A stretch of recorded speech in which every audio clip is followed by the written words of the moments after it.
Hey, folks, welcome to a new episode of the Whiskey Ring Podcast.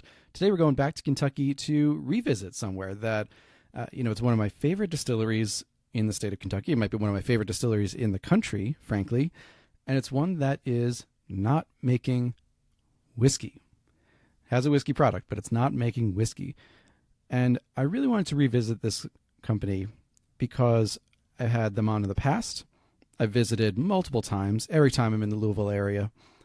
And they've undergone some significant changes in the last few months, the last 7 months as of this recording. So we are going to visit Copper and Kings Distillery and to talk about the new Copper and Kings, if you will. We've got Rob Bourdon.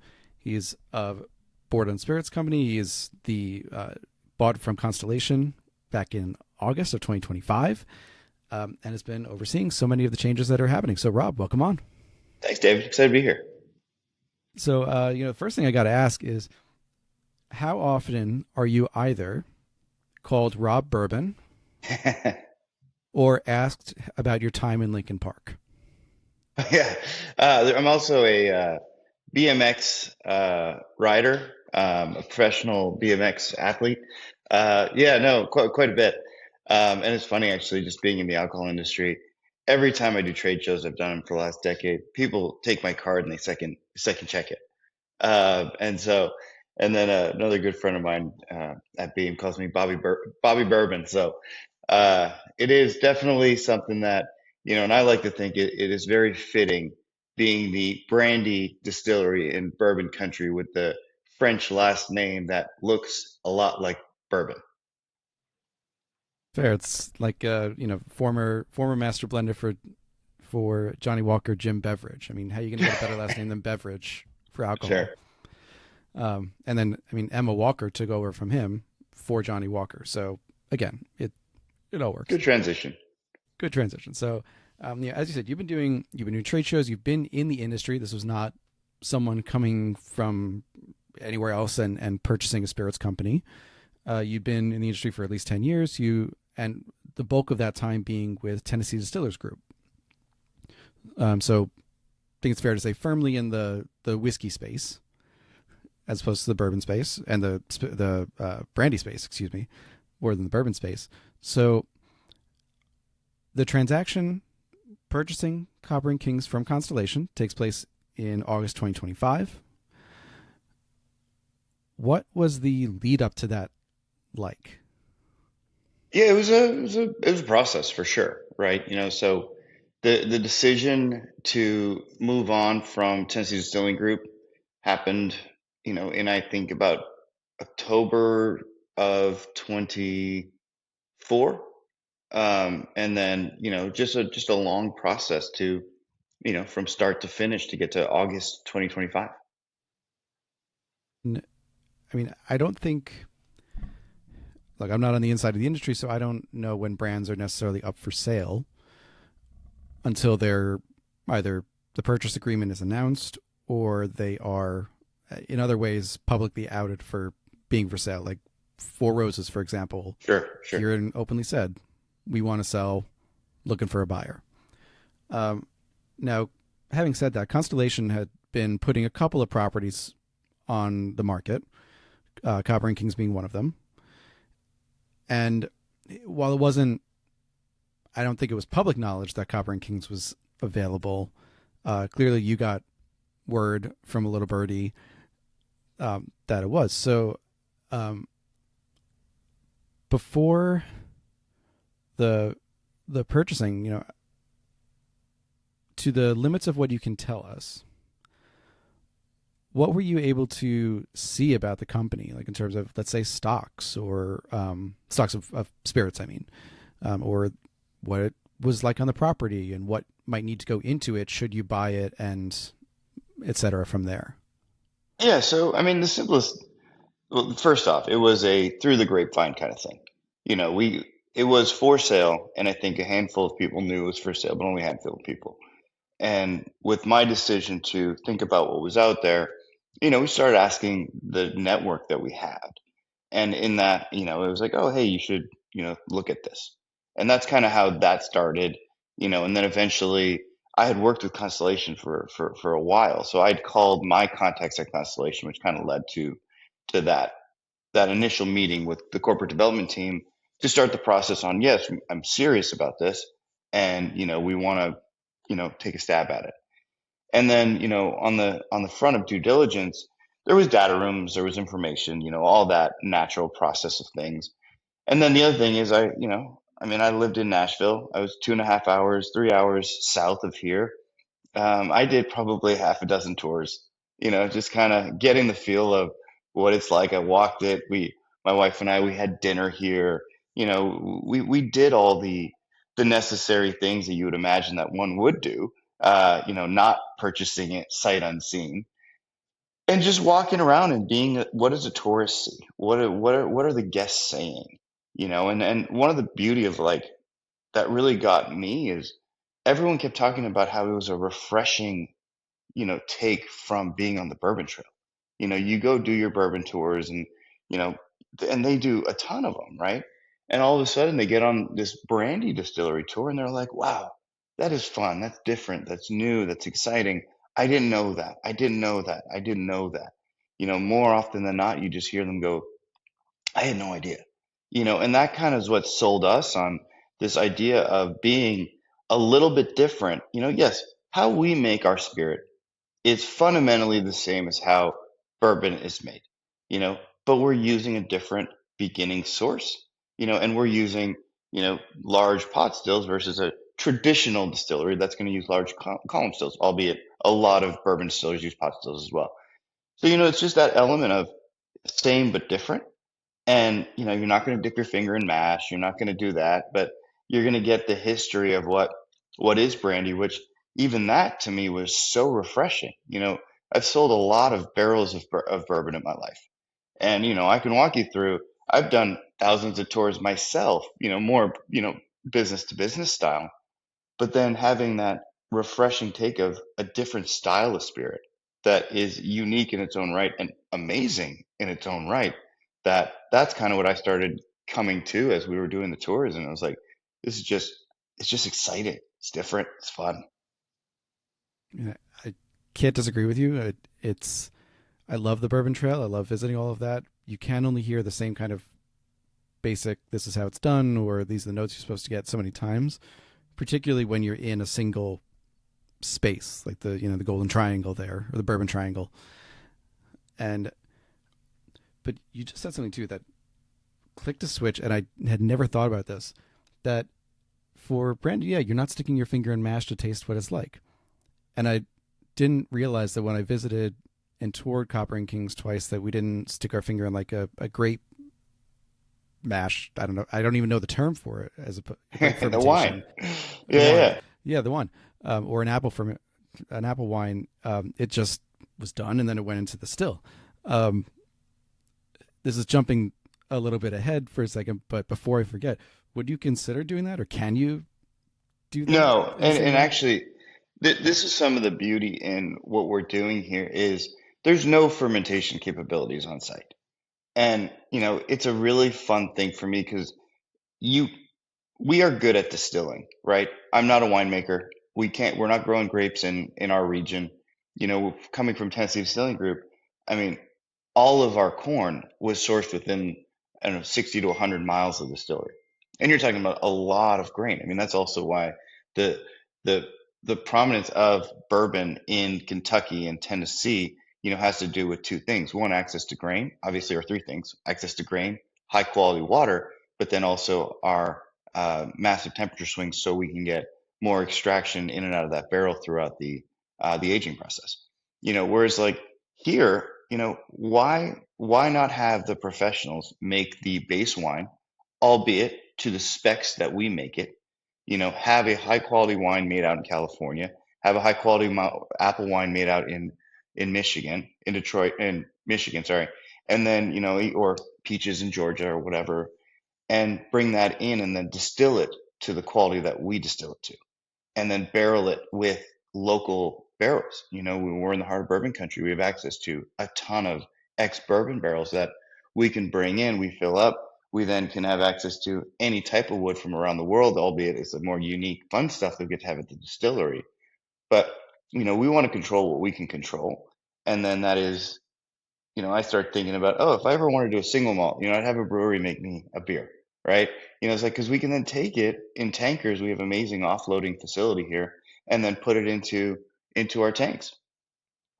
I mean, it's just a lot of fun that we can start playing with. Makes sense. And so, jumping back to, let's say, the first half of 25, and then through to the purchase, you mentioned like you had toured at least half a dozen times by yourself, but with your wife, and just partially as a consumer, partially due diligence, and just enjoying it. I'm curious if there was a point at which you started looking around the property, because I know there have been changes made to the property itself since the acquisition. That you started looking around the property and thinking, all right, like this is cool. This worked for a certain era, but I can see how this would change in, were I to purchase this, or when did those thoughts start going through your head? Throughout the process, I think, it was a long process, right? 10 months of sitting at home, kind of figuring, or 8 months sitting at home, figuring out what are we going to do? What are we going to do? Doing the research, doing the due diligence. And um, one of the things that we just started getting into was, one, the facility is amazing. Like, it's genuinely a beautiful facility. Um, the original owners did a really great job on it. And it's just in the heart of Butchertown, but like, we're minutes from Nulu, we're minutes from downtown, and it's this big space. And so that was the first thing that I was like, oh, this is really, really something that, we can leverage. We want to be that beacon for brandy education in America. We're on the Bourbon Trail, we get access to all the visitors. How do we make this beautiful facility be a beacon to education? But then the other thing is, how do we make it to be a beacon to the community? Corporate events, community events. We just held Worst Fest, which was a sausage eating competition, a sausage competition, not eating, sausage competition, which we crowned the best sausage out of 13. And it was just such a fun thing. Several hundred people are flowing through the distillery. It was a beautiful sight for us, and then we get the new football team that kicked off. We're the official, Kings Before Kings pregame of the football team. We've got a thing with the soccer stadium. So it's like this beacon for community and this beacon for brandy education. So we saw that facility, and we're like, oh, we can leverage that. Like, that's what we want. That's really cool. The second thing was, we wanted more visibility into it. I think one of the things is, the containers and the orange and, all of these things. I mean, it was really cool, 10 years ago. I think it was so fun, so cool 10 years ago. It's just like most brands, there's evolution that happens. I think, what is it? Every restaurant has to reinvent itself every 5 years. So I'm not saying that that's our case, but I think there was a way that Copper and Kings needed to enter that next stage of its growth, after Constellation and so on. And it's like, I'm looking at a marketplace where we wanted to change our prices, and I think, the quality of the spirit is 100% there. It's worth every bit of what it was previously priced at. But, we're entering into a different stage in consumption. We're entering a different stage in a generational shift. How do we get people trying our brandy? Because when we get people trying our brandy, they buy it all day long. It's just this education of, well, they have to learn what it's like. And a good case in point is, we put our single varietals on seal box, and it's funny to see what sight unseen people buy versus when they buy it at the distillery. It was not even what we sell at the distillery for our single varietals, because people try it. It is completely opposite to what people were buying online when we put it out through Sealbox. And just because it's the description, it's definition, it's like, you don't know until you know. And so I don't know where I was going with that, but at the end of the day, it was like, we just saw this evolution of a brand coming. We knew we wanted to change the labeling. We knew we wanted to, bring it to that next stage of growth and evolution. And we knew we had to, change the facility up to reflect that. So that was taking out the front containers. The butterfly garden had become extremely unruly, to the point where, it was more a bee garden than a butterfly garden. And so we wanted to open that up. We cut it down. We planted butterfly bushes. We kept all that, core integrity to what it was, but we wanted it to be a beautiful walk up so you can see the facility. We took, this barn that they put up is completely orange, and it's like it was this beautiful potential for a billboard, not billboard, but like our a logo. And I was like, why? So, we put our logo on the front. We open it up. We've got string lights that you can now see. You can see that the bars open upstairs, whereas like previously the containers blocked that. And then, you just didn't know if it was open, it was closed, it was open, it was closed. Now the doors are open. The fence was completely changed. You can see into this beautiful courtyard and, see into three beautiful pot stills that are highlighted behind garage doors. And we wanted that to be, what people saw and resonated with. And then we actually, I give my wife a ton of credit on this one, but with our designers in particular, we just painted a beautiful mural as you walk into the distillery on one of the containers that have the bathrooms that were on the inside of the site. So it's just just that elevated experience that we wanted to bring people. And the fact is, our brandies are extremely approachable in price point, but when you come here, you feel like you want to stay, you want to hang out at the rooftop bar, you want to shop, you want to enjoy your experience, and have that really positive association with brandy. Understood. And I remember when I visited the first time, and when I asked the question, the containers were certainly front of mind, both in literally in locations.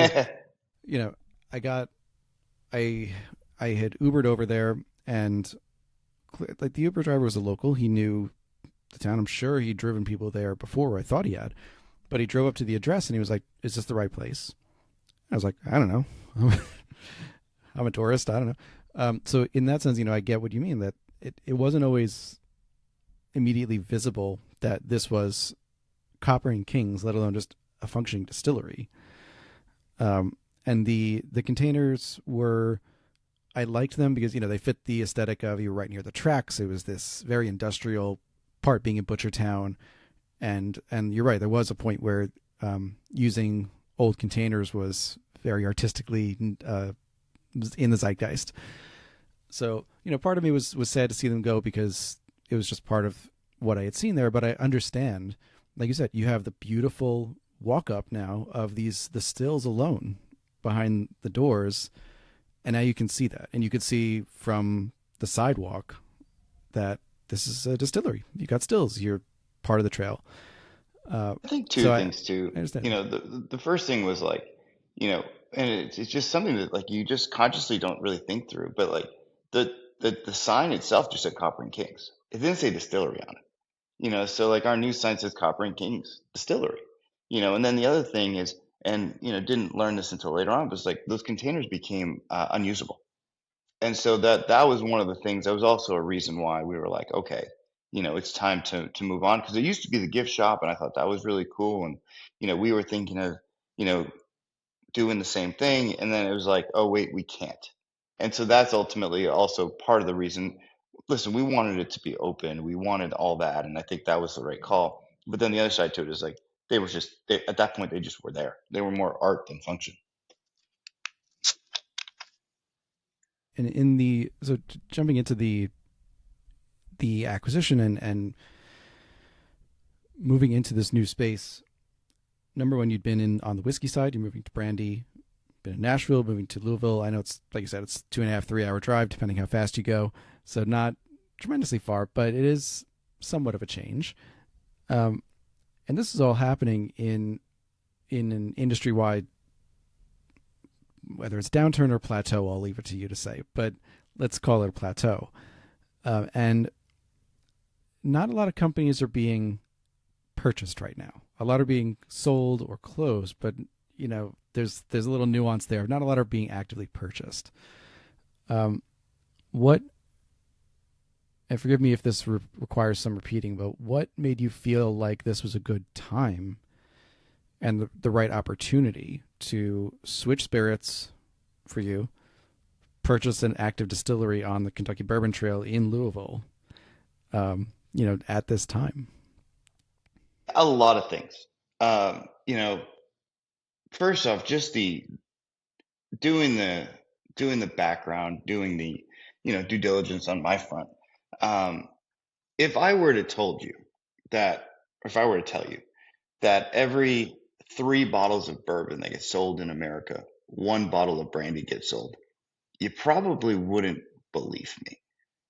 Go to a bar and tell me how many more bottles of bourbon are on that shelf than brandy.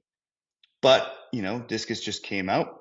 I think what 11 million or so were of brandy was sold in America, and 29.9 bourbon was sold in America. So it's 1 for every 3. That's pretty interesting to me. When you take a derivative of that, you're looking at American brandy being, I think, a little bit more than half of that. 6.5 million cases of that 11 is brandy made in America. Okay, we're getting really interesting here. And then you start deep, you take one more cut at it, and all of a sudden, 3 brands are dominating 6.5 million cases. And that's E&J, Christian Brothers, and Paul Maison.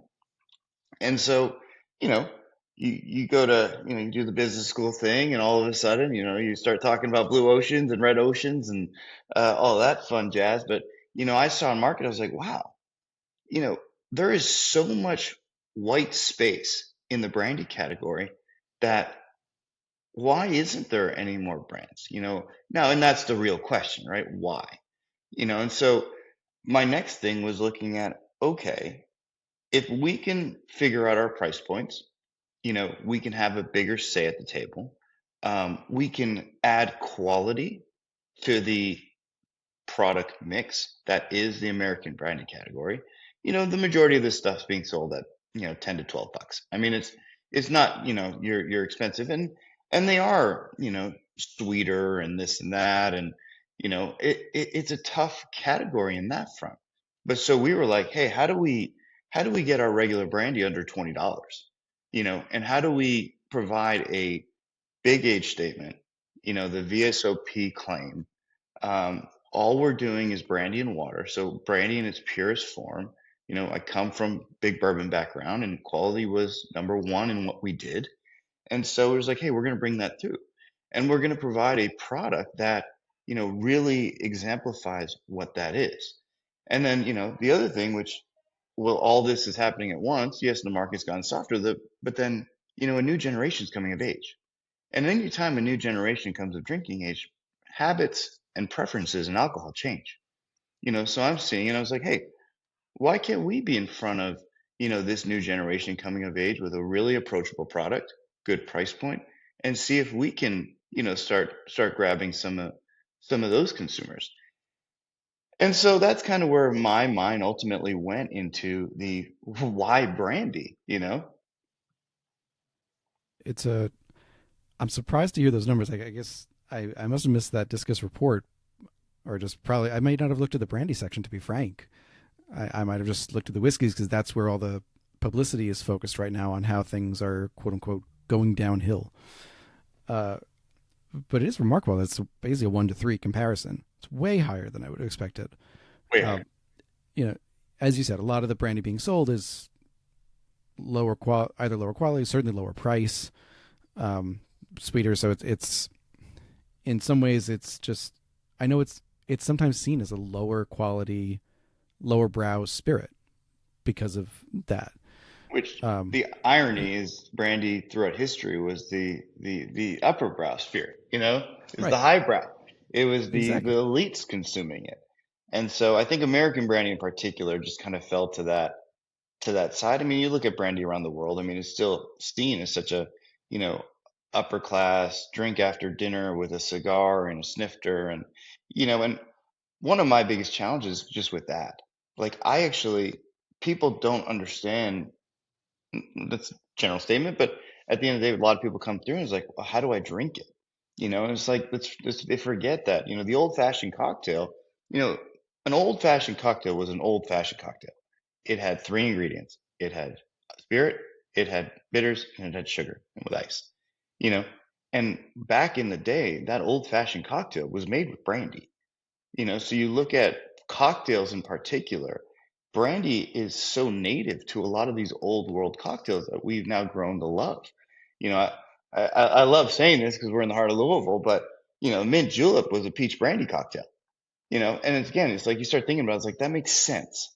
I mean, bourbon and mint don't necessarily go very well together, but it goes really well with mint, peach. And so Mm-hmm. peach, mint julep, and so April 1, a couple days from now, marks the mint julep month here in Louisville, and we'll be doing activations all over the place with the original mint julep. And people are gonna, their minds are gonna start going, "Oh wow, I didn't know," and they're gonna drink and they're gonna like it. Nothing against mint julep, it's just not necessarily everyone's favorite cocktail. No, I look. I'm with you on that. I'll take a little bit of mint in my cocktail, like at a smash or something. Sure. But you're right. Like bourbon, it doesn't always go well. And then even if you went to rye instead, it's a delicate balance because it can work, but it can also hype up the inherent mint in some of the ryes too, where it's just like, oh my god, I'm drinking toothpaste. So, uh, so with the other thing I was wondering with that report too, I would be curious to see how much. I guess two things. First, how the numbers look if you take out Wisconsin, and shout out Bill, and also if you take out or separate grape-based brandies from like all other fruit brandies. Because I'm from New York. I'm a Northeasterner. We're used to apple brandy or Applejack being our brandy of choice and what's been made here for hundreds of years, even longer than rye was made here. California, more grape based, although they've got so much agriculture there, they can probably make it from any fruit that they want. Wisconsin, a lot of grapes. Michigan, a lot of apples. Georgia, as you said, peaches. So in separating the grape brandy from other fruits and allowing people to really try what does an apple brandy taste like, as opposed to the fruit or the grape brandies, what does a peach brandy taste like? And then, as you said, in the single varietals, I've gotten a chance to try those yet, but those look fascinating to me just for the comparison of them. And this is part of what you're talking about with the education piece that goes along with this, that people might hear brandy and think, all right, it's E&J, the little orange and gold label on the bottom of the shelf. You buy it, and that's it.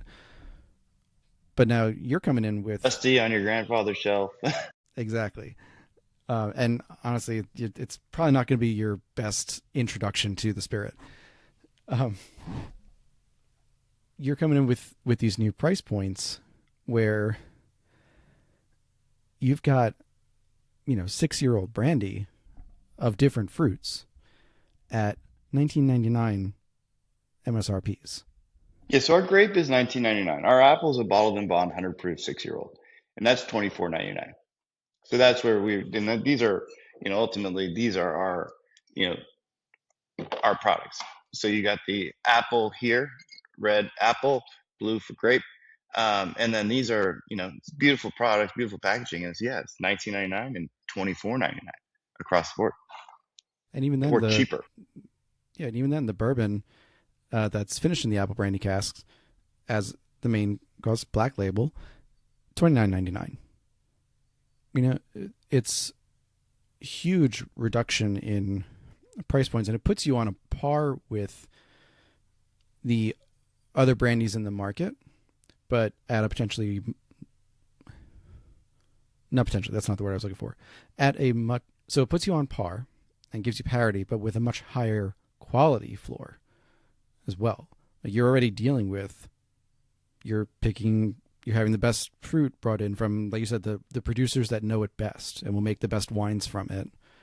You've got the cask selection available to you, and you're still able to come out. Oh, plus 4 to 6 years. The apple being bottled and bond 6 years. At these price points, and let's just take the bourbon for a second. A mix of 5 to 17 years. Frankly, I don't care if it's 99% 5-year and a teaspooned in amount of the older stuff. That's still going to be below cost for what most other bourbons at that age will be. Yeah, it's actually, it's 60% 5-year. So the 40% is 10, 12, and 17. And 17 is like 5% or something like that. But, still. it's still 40% 10, 12/17-year-old. And, at the end of the day, is to that point. I mean, I come out of this industry, I come out of this background. I've seen, where people have made mistakes. I've seen where people have done things really well, and I wanted to have something extremely approachable. The bourbon market is tough right now. It is tough, and so it's like, we don't need to fight at 49.99. We don't need to fight at 39.99. If we can get a really amazing everyday bourbon in front of people, it looks good, it tastes good, it also has brandy on the label. It's because it is a bourbon finished in brandy barrels, and our brandy is aged in bourbon barrels. And not to divert a little bit, but I mean, that's how we came to this concept of, Copper and Kings being this Pegasus horse and this copperhead snake.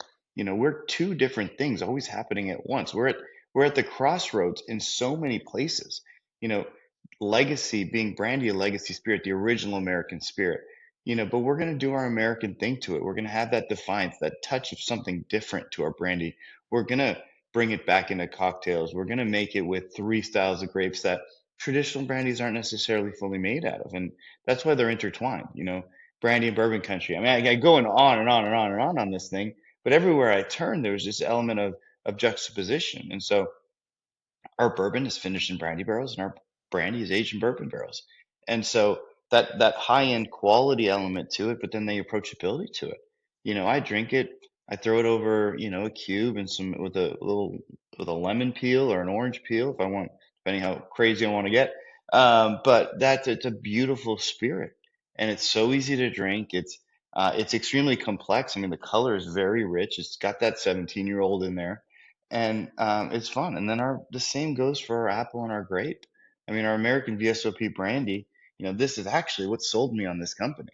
I fell in love with this spirit the moment I tried it because I started playing around with it. Old fashions, that's the easy one.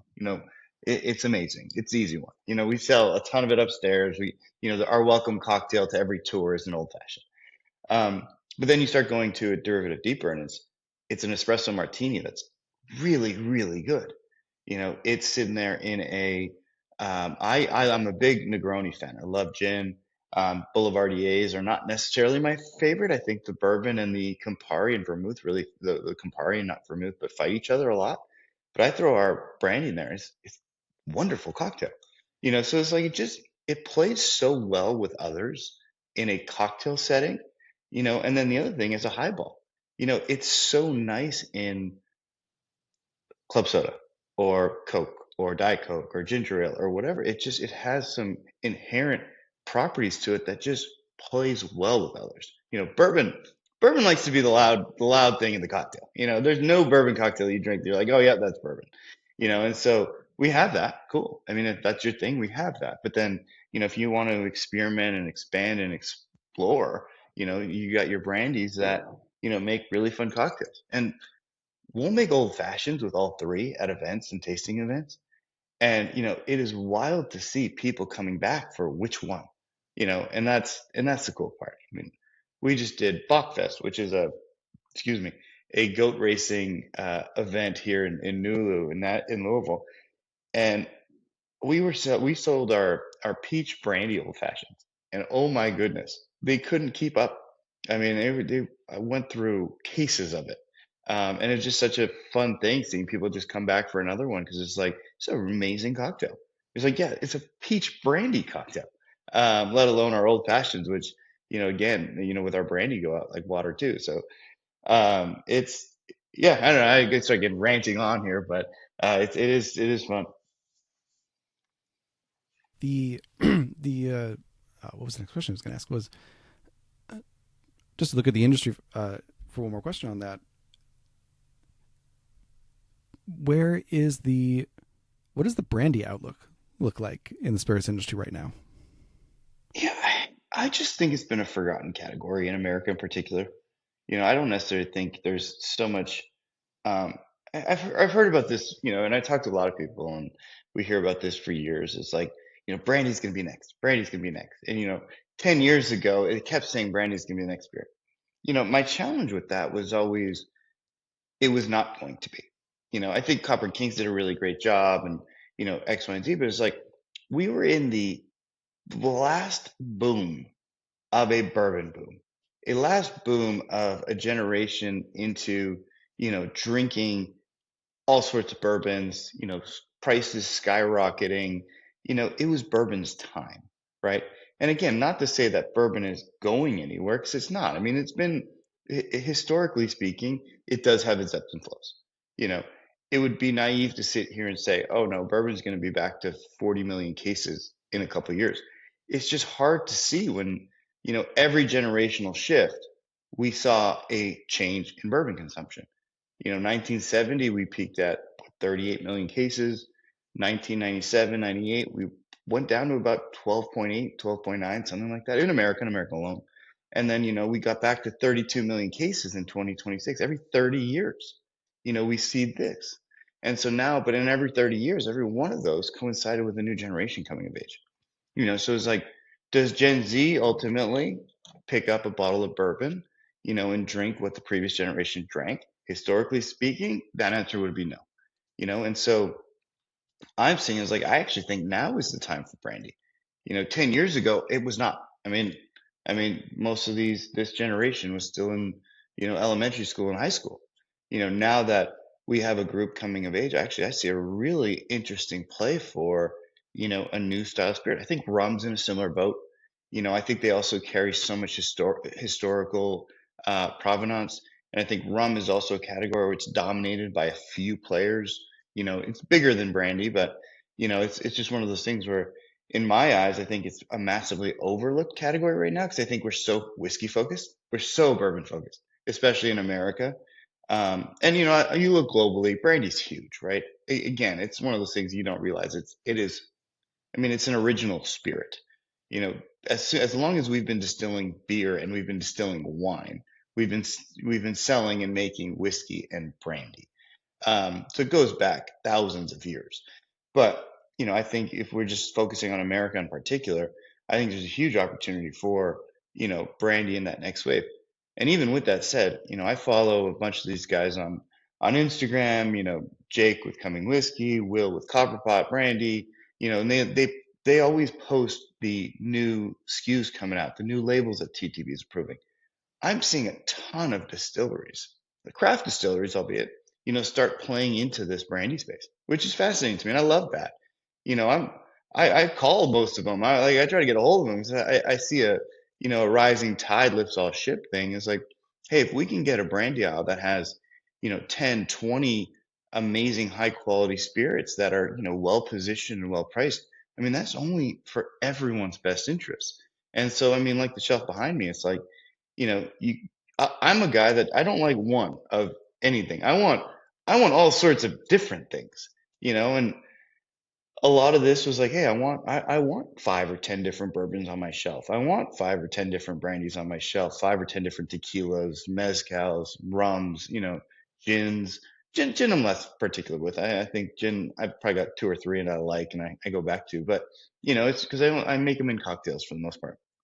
Scotch, I love scotch. I a ton of scotch, and because I like going to different, if I'm going to have 2 or 3 cocktails a night, it might be 3 different things, because that's that, but that's me. No, it can be the same way. Like I've had one, I, I want something else, and Yeah. I I tend towards kind of the classic ones too. Like I like a Negroni is my favorite. Um, by the way, is there a different name for Negroni made with brandy? Boulevardier. Or no, with brandy, it comes there is a weird take on, I can't remember what it is. But I'm trying to remember. There is something along those lines. I can't remember. Yeah, I'll have to look it up because the Negroni's with the gin, and then the Boulevardier with the whiskey, and yeah, let's see what that is. Uh, the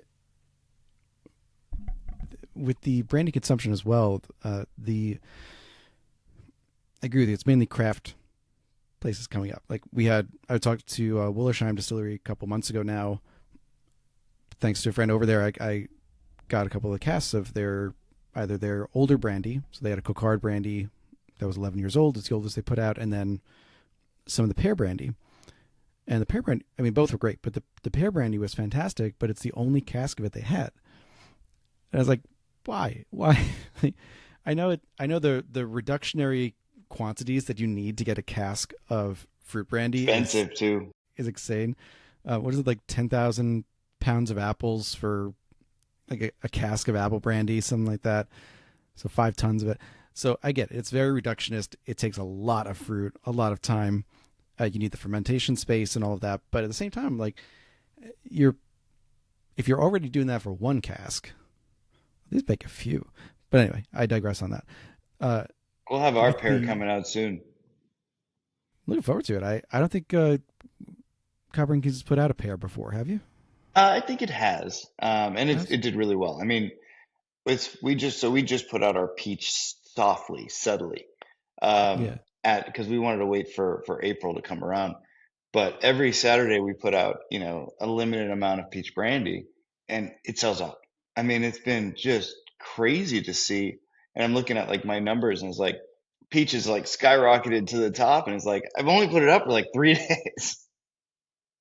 And so yeah, so pear's coming out next, which that'll be it's just I overuse the word fun, but at the distillery, and my whole point is like I want my legacy product, the three SKUs that we've talked about. That's my in market. That's you can buy it at Total Wine, you can buy it at Binny's.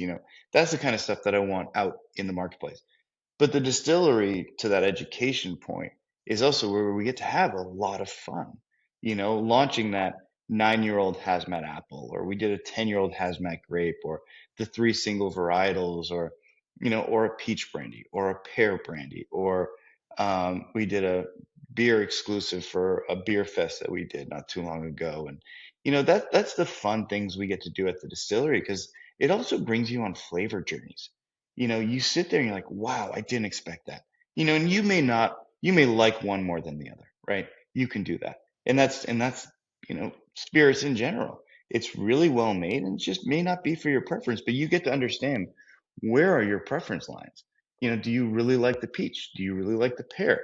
Do you like the muscat? Do you like the Chenin? Do you like the Cullenberg? Like, where do you fall in those varietals? An apple brandy aged in different woods. What is that like? And I had Jake and Will in, and we're picking a barrel, and we're launching it on Sealbox probably in the next few weeks or so. And it's a super fun product. It's a great brandy that was aged in a rye barrel. So brandy and rye. I mean, you talk about the 250-year celebration of our, of America, and it's like we picked a extremely historical, combination of brandy and rye. George Washington distilled brandy and rye. So there's a lot of fun to that, and then just the flavor profile and the complexities to it, and if I put it in a blind for you, you'd probably think it's a bourbon in a lot of ways, because that rye had so much influence on the spirit. It's so dry and it's spicy, and we had to take the proof down to kind of open it up a little bit, because it just was so big and woody and fun. And so it was like, that's the cool part that we get to do at the distillery is, and the first thing when I came in with our guys, I said, hey, they were all excited. We have so many gems hidden in our cellar, just gems everywhere. And so I said, why don't we do this? Let's pick 20 samples, pick 20 barrels, and let's go through them. And so we went through the 20 samples, and then we came to, okay, we picked 4 sets of 4, four expressions, that all work together in a flight, if you will, in a set, and that was brandy, great brandy, aged either 10 or 11 years, exclusively in its own wood. It's 10-year-old brandy in a cognac barrel, 10-year-old brandy in a rye barrel, 10-year-old brandy in I think it was a rum barrel, and then one, I can't remember the other one, but it's like super, what the wood did to the same base spirit would blow your mind. And that's fun and exciting. And then we were like, okay, what does an apple brandy finish series taste like? So the apple brandy was, anywhere between 4 and 6 years old. And then it was finished in a different wood for up to 7 years. So in total, it's a 10 or 11-year-old brandy, some 12. And again, the flavor profile that just goes, between a rum barrel finish, a tequila finish, a new American oak finish, a some stuff like that, a rum finish. And then, the last two is our single varietal set, which we've talked about, which again, extremely unique. Like, where are you going to go and find a 9 or 10 year old single varietal brandy and then ultimately get to, that finished 10-year-old that we put next to it? That 10-year-old is the blend of three. And I tell everyone, one, don't finish everything. Wait. Take your first sip out of the first one, which is our blend, our regular 10-year-old brandy, and then try every one next to it. But then when you're done, drink about half of everything. And then when you're done, go back to the 10-year to see how, and then all of a sudden their eyes open like, oh my God. And then I say, now blend them all together and see how that tastes. So it's like there's just this fun little go at experimentation and just knowledge and growth and understanding. And then, sorry to get distracted, and then the last one would have been our heritage series, our orchard series, sorry, peach brandy, pear brandy, and then we took, culinary apples in two different ways, because we use semi-sweets and, apples that you don't necessarily consume, they're very bitter, they're dry. But then we took like actual cider apples or heritage apples, and you drink it, and it's like, I was blown away because, everyone had their hard cider period, or I did at least. And, it was like a distilled hard cider. And I was like, oh, that is awesome. It's dangerous. It's too much fun. But then again, you just start to see what flavor profiles and, I love bourbon, right? Don't get me wrong. But when you put bourbon on a map, just because of how strict the rules are, your flavor profile theoretically should be, especially from the big guys, when you throw column distillation in there, your mash bill is only going to do so much. I mean, at the end of the day, everyone's going to be between 65 and 80% corn, and you've got new American oak barrels, and you're aging in climatized rick houses, and yeah, you can play with proofs, you can play with ages, but at the end of the day, I mean, your base stuff is, you're falling in that flavor profile. And I'm curious, as I have so many questions that are running through my mind. I'm trying to keep track of them all. One of them is, you said earlier that the varietal series, the single varietal series, it flips whether it's on site at the distillery versus on seal box. So whether it gets tasted or not. Now, of the three, you've got a grape that's associated with sweet wine with the Muscat, and then Colombard and Chenin Blanc, which are not necessarily sweet. They can go that way, but they're also two of the three grapes that are approved for Armagnac. And they think the Chenin Blanc is also, but not Colombard, or the other way around, is approved for Cognac in France. So grapes that are very well known worldwide for being associated with brandy making. Because you can't, just like you said with the apples, like you usually use a tartar or more bitter apple that you wouldn't necessarily eat off a tree to make the ciders and the brandies, because you get a lot of acid, a lot of fermentation potential and flavor in there. Whereas if you tried distilling a Red Delicious, I don't foresee it being very tasty. Anyway, the point being that with those three of the single varietals, you're right. Like, there's nobody else doing that. I mean, the closest comparison I can think of really is Far North Spirits up in Minnesota doing this with ryes, and they're trying the different varietals of rye, the Haslets, the Rosens and such, and aging it to a certain point. They haven't gotten to 10 years yet, but even the single varietal comparisons are pretty rare, and then in brandy it's non-existent.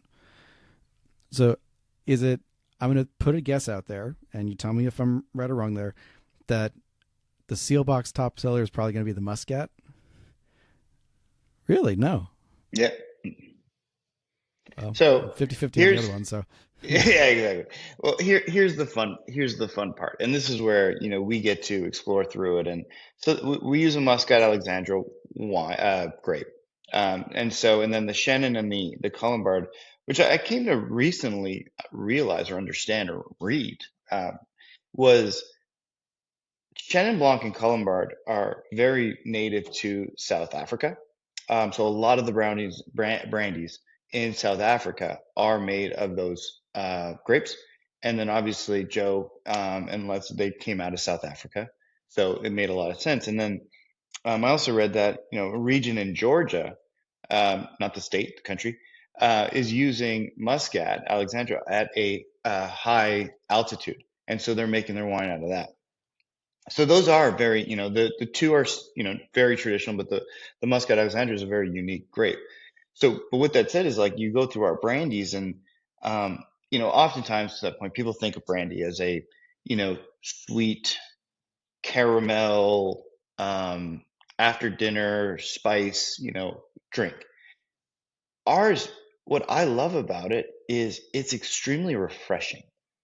So to me, it's spring in a bottle in a lot of ways. I put it over ice, and it's vibrant. It's extremely floral. And doing the single varietals, you start to realize why.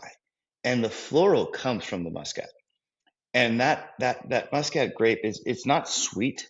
It's floral, and it has, big perfumey notes to it. And so when you're drinking our brandy, there's three stages of our brandy, which this is why I love the single varietals. And so you get that high early spring-like floral notes, perfumey, really refreshing notes.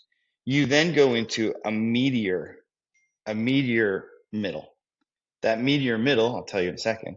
And then we get into the ending, which tails off into like a honey distilled wine um, flavor profile. So that's our brandy, the flavor profile in three steps. And of those three steps, each one of them works with a varietal. And so the muscat's the beginning. Huge floral notes. It's soft and sweet, but huge floral notes, perfumey. The colombard is the meaty one. It is meat. It's fatty, it's meaty. It was like you drink that with a ribeye steak. It would make a lot of sense. And then that was, and it was described as the brandy for bourbon drinkers. So you can see where I'm going with this one. And then the other one, the Shannon, was the brandy for wine drinkers. It is that soft honey. It has a distilled wine characteristic to it, a white wine. Very much what you would think if you took almost like I don't know, a Sauv Blanc and you distilled it, kind of like some of those characteristics that you get is big, vibrant, you know, also spring-like, but it's actually softer. And that honeyness gives it that thickness and that sweetness. And so, but then you put all three together and it's like you get that, that flavor profile that each one of them is corresponding. It's that flavor profile on steroids. It is 100% like what it is alone versus in the blend of the wine. I mean, it's fascinating to me because I would have pegged the muscat as the sweeter one, not the meteor profile, but No, so it is just super floral and super, and I will say this at the distillery, it's hard to keep on shelf. When people try it, that is the best seller across the three. Because it is so unique. It is so I don't know. I'm on this thing on using the word fun. I don't know. I guess I'm having a good time. But the muscat it's so unique, and that flavor profile is so big, and that spring note to it, especially as we're getting into nicer weather, it plays so well with cocktails, just drinking it alone, on the rocks with a little twist of something. You can even put it in club soda. I mean, that's where it just works well. No, they're both all that's three are great. Don't get me wrong. People have their preferences. It's just for on sure. on the average, on the whole, people are leaning towards the Muscat as a single bottle purchase. But people still buy the Colombard, people still buy the Chenin. And then people ask me, it's like, yeah, my two are either the Muscat or the Chenin. I kind of go back and forth to them. But honestly, I really like the blend. That 10-year-old at 124 proof, which what you start with, there's a reason why it was blended to way, the wine was made to the specs that we made it. And, it's just an amazing product. Even more so, I'm even more surprised that the muscat's not the top seller on Sealbox, because if it's marketed as the brandy for bourbon No, that's the drinkers. Colombard. That's the Colombard. Oh, it's the Colombard. I'm sorry. Then Yeah, yeah. okay, that makes more sense. Sorry, I confused the two. Um, okay, So so the then Muscat Colombard's was probably the the top the seller. Colombard's the Colombard's the meaty fatty one, Yeah, and it was and then the Muscat was like the wild card. The one that should excite. Is the wild card of the three, and it just listen, they all did well. We were excited to get them out there so people can try them who haven't come to the distillery. Um, But yeah, no, it's just funny seeing what descriptions versus, getting in front of it and actually trying it does. I mean, look, I hope to. I thought about asking someone to grab a couple for me while they were down there, and I was like, no, I gotta wait. I gotta wait. I got the other two from Sealbox because I just couldn't resist them. But I do want to try the four, I guess, the three single rye and then the blend, because I love doing that. I know it's a super nerdy and geeky thing to really get into, but I love the idea of seeing how things blend together and seeing the components, and then seeing, does the blend, how does the blend come out? Because some producers want the blend to be different from the components and that you can't really taste the individual components to it. Some blenders want you You to can't get be away able to from it with taste, ours. yeah, like some people want you to be able to taste all the different finishes or components in there, and just seeing where you get to either one. So we'll get there. I'll see if I can put some away, and we'll work on that. Um, so something else, I keep coming back to this fact because I think it's perhaps the most amazing thing that I'm seeing right now is that all of these changes we're talking about, and there are a couple we haven't even gone to yet, are all happening in like 7 months. You know, and this is these are huge core changes to a business. You have, sure, the core range has not necessarily changed. You've defined it a little better, changed price points, of course, and we'll get to the branding change in a second too. But the overall business structure change has happened in 6 months, which is incredible. Uh, I don't even know if it's considered a turnaround, because I think Copper and Kings was doing fairly well before then, but it's a pivot for sure, into this new era in the business. One of the things I was most impressed by was the rapidity of how you did the rebranding of the packaging. So I know you worked with Buddy Buddy down there, and you mentioned earlier it's now a Pegasus and snake. So the snake, Copperhead, with that, and the Pegasus, I saw you described it as it was a play on the fact that you look at bourbon everywhere and you could see a horse on half the bottles on the shelf. Oh, actually, no, it So had to do with legacy. So we kept everything that and I give my wife a lot of credit. I give, Buddy Buddy a lot of credit, and those guys are awesome. And we've worked with them. I've worked with them for years. So it wasn't even a question when we just figured out who we were going with. I called Andy and I was like, hey, he was like, cool. Yeah, Ross and I are on it. And so, we did, my wife is extremely creative. And, I give her a lot of credit for a lot of the research, a lot of the background. She got big into what imagery, what vision we were working with. And so, you know, we kept coming back to the name Copper and Kings as, one, it's just such a cool name. The name itself it's striking, you remember it. But then we kept coming back to it feels old world, and we're dealing with brandy that is so old world. And, we kept coming back to this concept of, a crest, a shield, and so we on our distiller exclusives, we have it in a shield. You just can't really see it. It's These labels are awesome. They're hard to photograph because of the copper foil on them, but so the shield on them. And when we started thinking about it, is we wanted this idea of, we have a legacy spirit. Kings is a legacy. It's king, right? And then copper is a working man's metal. It's the defiance. It's the metal we use to change something, right? It's the alchemy.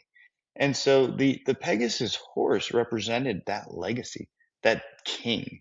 Yes, Louisville is also a horse town. We know that. Um, you know, but at the end of the day, it just came down to these two creatures that are completely intertwined with one another, in its name and what we're doing. And so, yeah, it didn't really have anything to do with, yes, Louisville has a horse scene, sure. and of course the Louisville Kings come out with their horse and their Kings. I mean, it's like, and I was talking to the head of partnership at the Kings. And I was like, Steve, we got to do something together. I mean, I can Right. throw a rock and hit the stadium, and we're both the Kings. Like, this is crazy. But yeah, so it just came down to this concept of embracing legacy with the fact that we have change running through everything we do. And so that's even to the point of removing the containers. And and I thought, Copper and Kings is built on change. It was built on moving forward. It was built on innovation.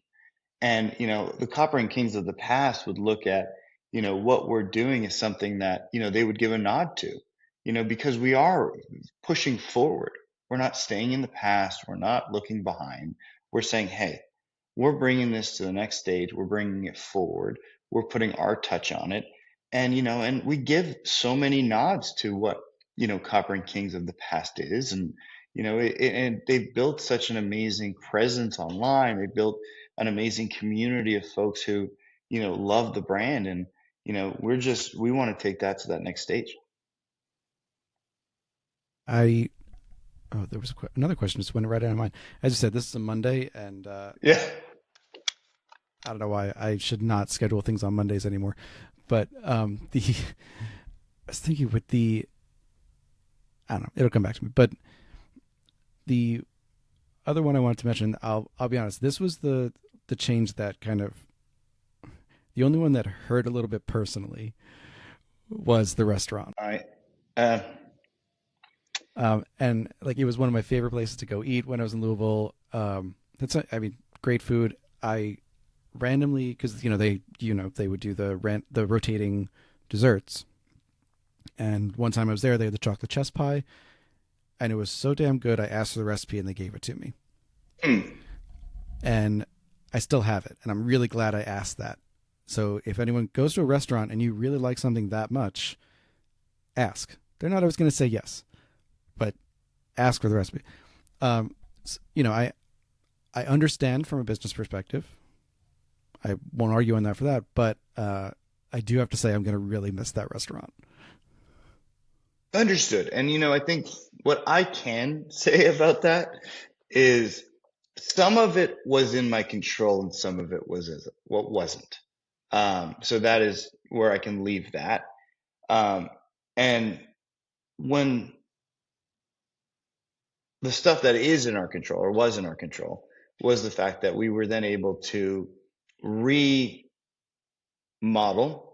the upstairs to be much more consumer friendly for our guests and for our community. And so, the tasting room now, which we finish our Brandy and Bourbon Country tour in, is in that back room upstairs. And we put beautiful tables, we've got a beautiful piece, and you've got almost 270-degree views of the city. They couldn't do that when the restaurant was an option. They were doing it down here with soundproof walls and some, It was really mostly a but concrete room at yeah, kind of and at the it same was time like, but at then the sales floor too. Yeah, I was like, we want to show off, the things that we have. We want people to feel so good while they're sitting down, and they were great experiences. The tour guides were awesome, giving, great history and knowledge. But it was like, but then where's the ambiance? And so we're looking upstairs and I was like, there's the ambiance. And so we did that. We painted everything, but then we also added couches. We added soft chairs. We added new bar stools. We want people to sit and enjoy, instead of having to make a reservation to get up to a rooftop. Um, and so, with that said, we also relatively new. We've announced a new partnership with the Cultured Charcuterie, which is a restaurant in town. She did a meat and cheese shop, and she's been a staple to the community for about 5 or 6 years. And what she's done has been amazing. And we had a talk 5 months ago, 4 or 5 months ago, at our 5-year launch, and I just said, hey, we just took over Copper and Kings.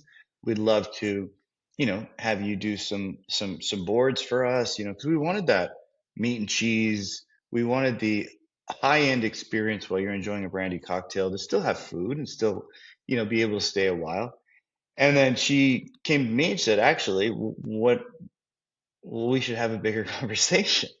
And so we did, and fast forward, she was like, I don't know, I'm either going to go this way, or that way. And then, I ultimately said, hey, why don't you come in and take over our kitchen?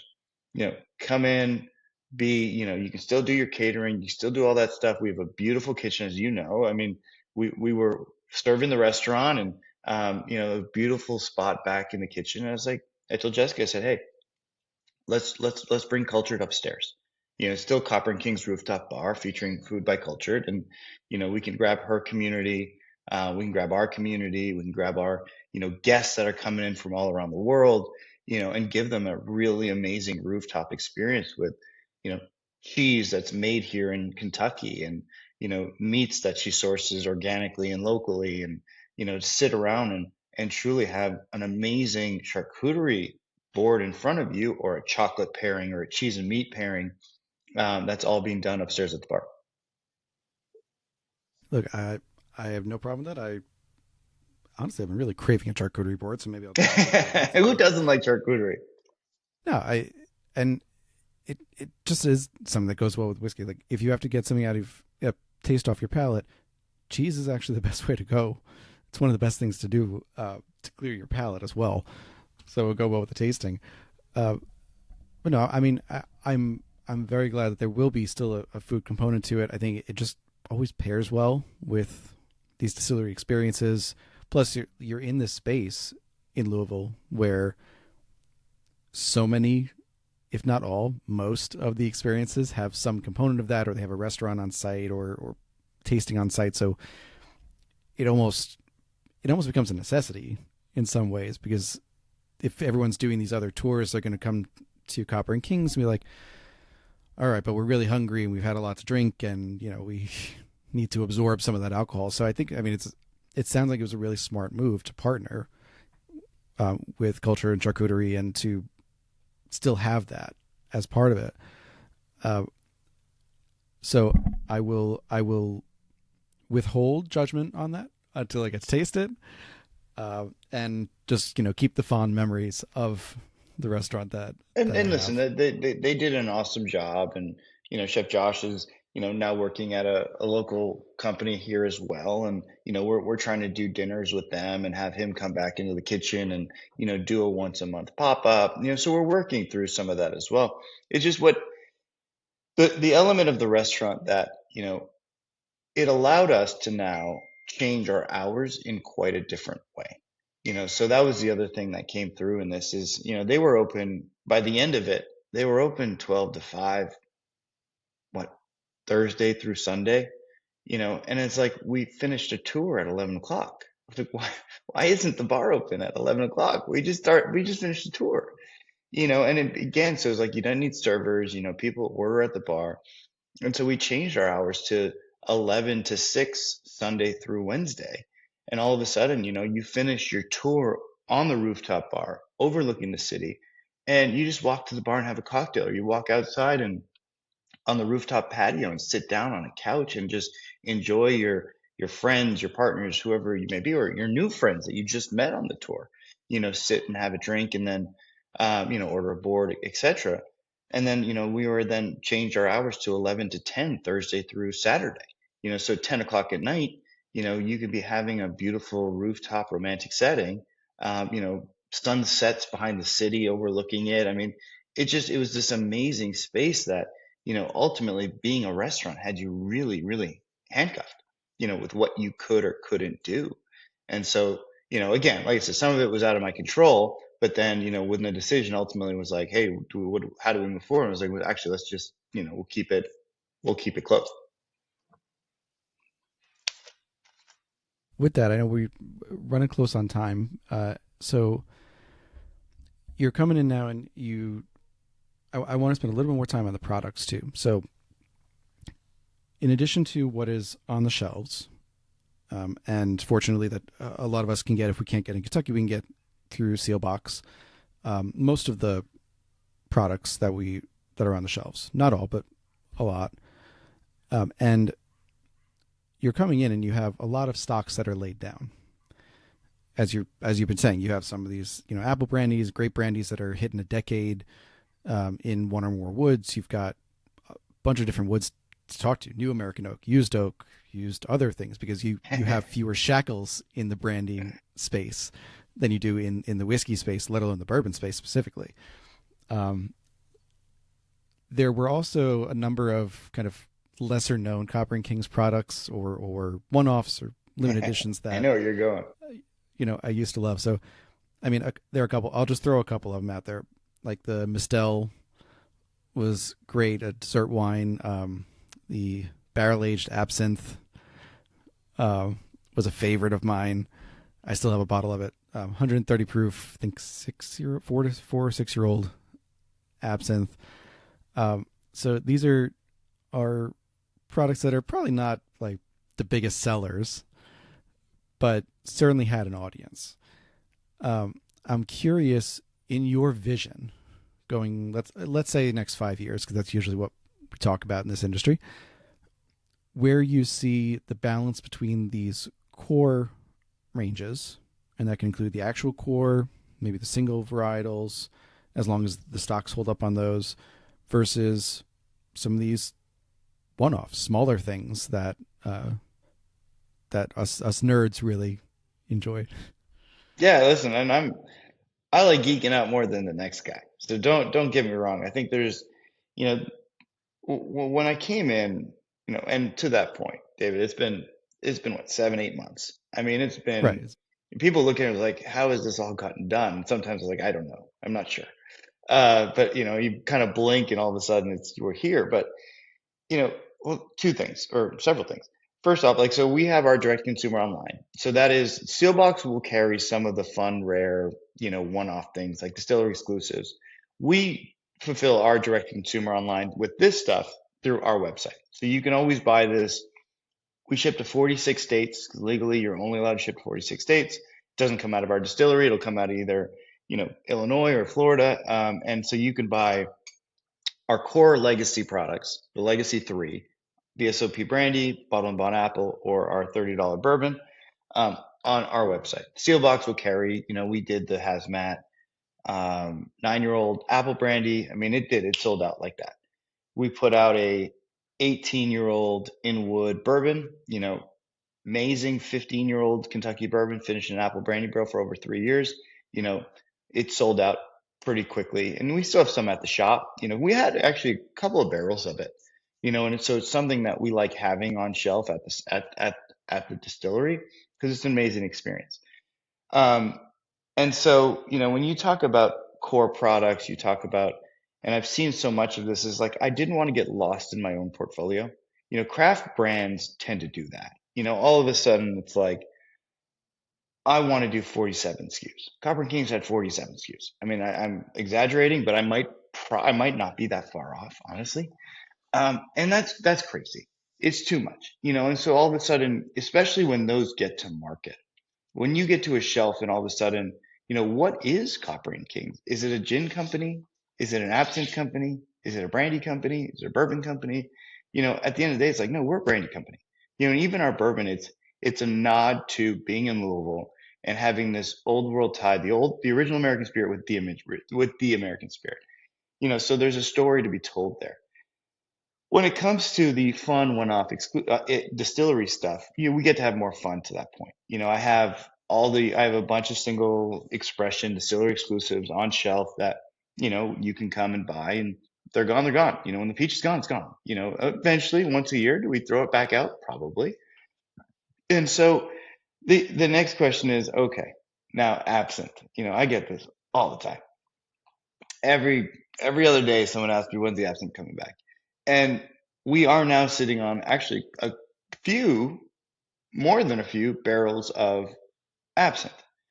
And it hit me the other day that what I want to do, and this is you talk about the future, and we're probably launching this. It's a great question because it's great timing. In June or July, we are going to launch our club.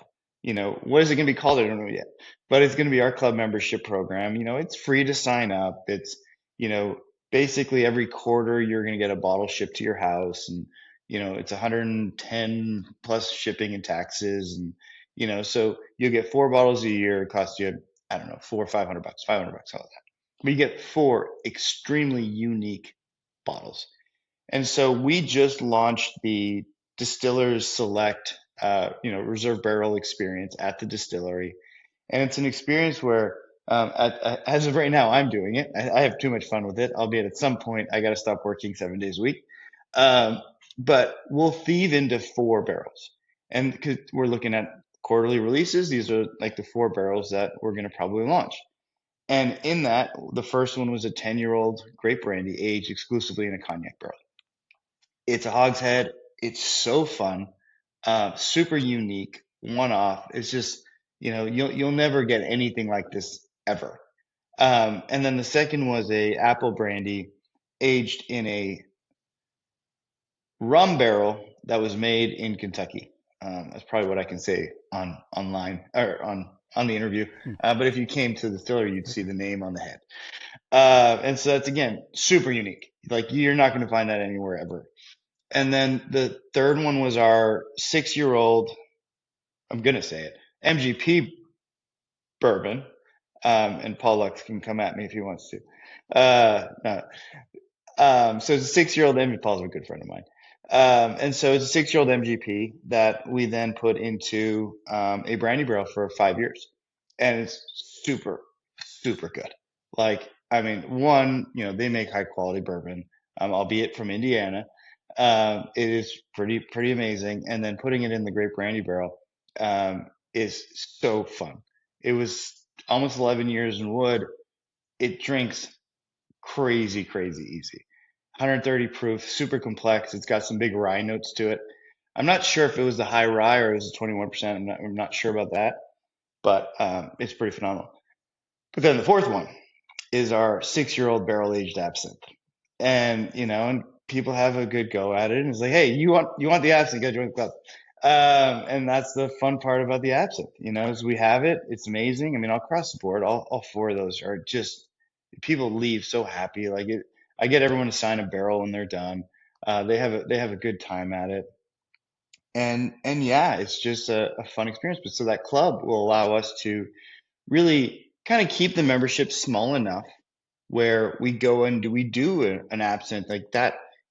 These are people who love Copper and Kings, who love the brand, who love the expressions that, will be able to experience the absinthe because we don't have too much of it, and so we have enough to be able to, keep the people who, have bought into, the club just to be that one-off unique expression. Like, they can get that kind of stuff.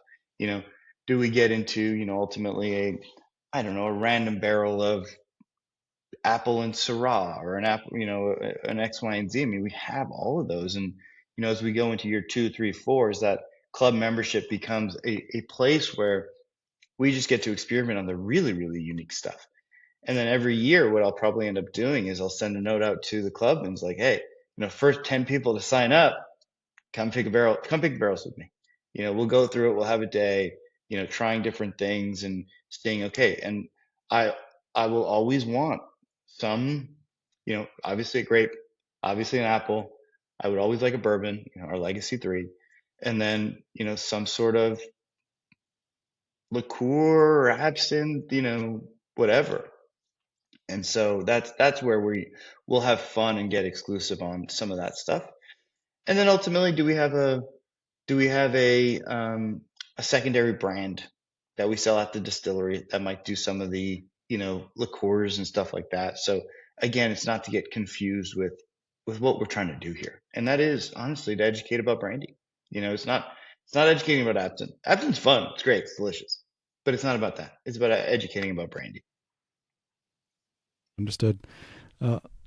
Rob, we're just at time. Unfortunately, I want to be respectful of your time, but thank you so much for coming on, talking about all these updates, which I can't emphasize enough, have happened in 6 or 7 months of new ownership at Copper and Kings.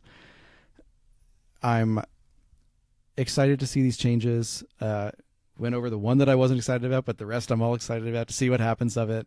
And even the one that I wasn't, there's a new experience to experience. Mm-hmm. So, and I'll be down there in September for the KBF.